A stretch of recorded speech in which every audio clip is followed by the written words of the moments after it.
ఈరోజు ఇక్కడ ఉన్న ప్రతి ఒక్కరిని అడుగుతున్నాను, మీ ఆత్మ ఎలా ఉంది?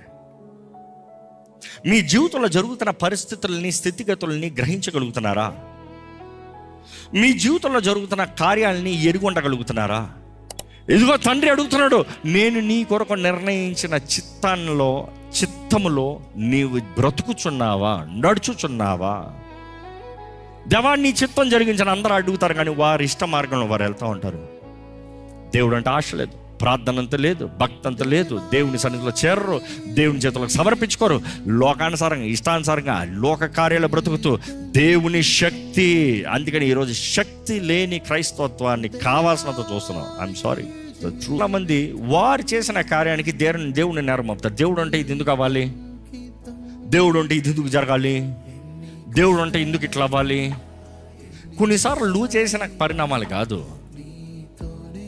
నీ తండ్రి చేసిన కార్యానికి దగ్గర వచ్చినప్పుడు నువ్వు చేయవలసిన కార్యము సంపూర్ణపరచాలి. నీ భాగం ఉంది. విశ్వాసము వలన అంటాము. విశ్వాసం అనేది క్రియలు లేని విశ్వాసము వ్యర్థము. నమ్మి బాప్తిసం పొందు రక్షణ అనుగ్రహించబడుతుంది. నమ్ముతా మాత్రం కాదు, బంధించబడిన స్థితుల్లో ఉంటూ నేను బాగున్నానులే లేకపోతే జయముందులే అన్న మాటలోనే బ్రతుకుతున్నారండి. ఇది